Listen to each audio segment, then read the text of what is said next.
আগামী 12ই ফেব্রুয়ারি অনুষ্ঠিত হবে ত্রয়োদশ জাতীয় সংসদ নির্বাচন ও গণভোট। নির্বাচন ঘিরে চলছে নানা মত দ্বিমতের লড়াই। তবে সব সমীকরণ ছাপিয়ে আলোচনায় এখন নারী ভোটারদের রাজনৈতিক সচেতনতা। এবারের ভোটে মাঠের উত্তাপে বড় শক্তি হয়ে উঠেছেন নারী ভোটাররা। দেশের 6,28,00,000-এরও বেশি নারী ভোটার নির্ধারণ করবেন প্রার্থীর ভাগ্য। তবে কোনো শক্তির প্ররোচনায় নয়, বরং সচেতন বিচারক হয়েই এবার কেন্দ্রে যেতে প্রস্তুত দেশের নারী শক্তি। আমি চাই এমন একজন যোগ্য প্রার্থী আসুক যারা কিনা নারীদের উন্নয়নের পাশাপাশি দেশের সকল উন্নয়নের দিকে ফোকাস করবে। আমার সাথে তাদের পুরোপুরি মত না মিললেও আমাদেরকে নিয়ে ওরা ভাববে। অ্যাজ আ ওমেন মাইসেলফ আমি চাবো যে আমাদেরকে নিয়ে কিছু করুক, আমাদেরকে নিয়ে চিন্তা করুক। নিরাপত্তা চাই, যাতে অশৃঙ্খলা মানুষের যাতে নির্যাতন না করতে পারে। দীর্ঘ 17 বছরের পারিবারিক ও গণ্ডিবদ্ধ রাজনীতি থেকে বেরিয়ে বিচার বিশ্লেষণ করেই এবার ব্যালটে রায় দিতে চান তারা। একটা সিটিজেনের যে রাইট, ওটা প্র্যাকটিস করাটা সুযোগ আসে 17 বছর পর, যেটা মানুষ দেয়নি। আমার ফ্যামিলি কোন দল করে বা আমার ফ্রেন্ডসরা কোন, আমার এটা দেখার বিষয় না। আমার যাকে চৌকুমন হবে আমি তাকেই দিব। যে নারীদের প্রবলেমগুলোকে বুঝবে, অ্যাকনলেজ করবে এবং সেই হিসেবে কাজ করবে যাতে নারীরা আমাদের সমাজে পিছিয়ে না পড়ে। 17 বছরে তো আমরা সুষ্ঠু নির্বাচন দেখিনি, তো এবার যেহেতু একটা সুষ্ঠু নির্বাচন হতে চলেছে, তো আমাদের এক্সপেকটেশন অনেক বেশি।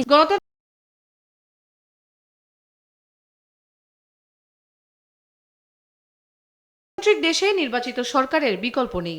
বছরের পর বছর নারীর প্রতি সহিংসতা বাড়িয়েছে উদ্বেগ। তাই নারীদের নিরাপদ চলাচল নিশ্চিত করবে এমন প্রার্থীকেই নির্বাচিত করতে চান তারা। বাসা থেকে বের হওয়ার সময় যেন ভাবতে না হয় যে আমরা বাসায় কি ঠিক মতো ফিরবো কি ফিরবো না।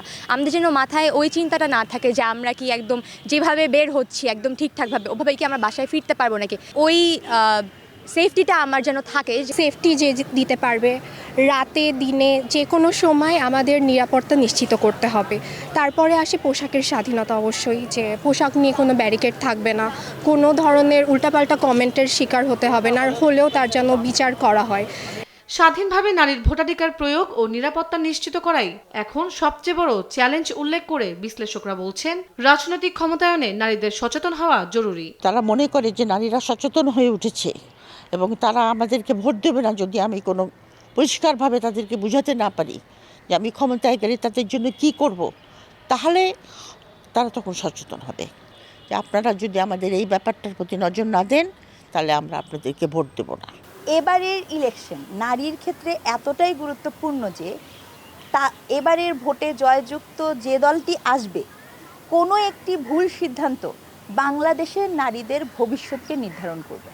অর্থাৎ বাংলাদেশের মেয়েদেরই সিদ্ধান্ত নিতে হবে এই মুহূর্তে, 51% ভোটারকে সিদ্ধান্ত নিতে হবে যে তিনি কি সিদ্ধান্ত নিবে, তিনি কি আসলেই নিজের পায়ে, নিজের বিশ্বাসে, নিজের মহিমায়, নিজের পরিবারের জন্য নিজের মত প্রকাশের পক্ষে যাবেন, নাকি তিনি অন্ধকারে ঘরের ভিতরে প্রবেশ করার পথটাকে সুগম করবেন। ভোটে নারীদের স্বতঃস্ফূর্ত অংশগ্রহণ বদলে দিতে পারে আগামীর রাজনীতির গতিপথ, মত বিশ্লেষকদের। ভোট উৎসবের আমেজে সোচ্চার নারীরা, তাদের চাওয়া নিরাপত্তা ও অধিকার সুরক্ষা। গতানুগতিক রাজনৈতিক বলয় ভেঙে নারীদের এই সচেতনতা নির্বাচনের মাঠে কতটা ভূমিকা রাখবে তাই এখন দেখার অপেক্ষা। তন্দ্রা তারুণ্য, দেশ টিভি, ঢাকা।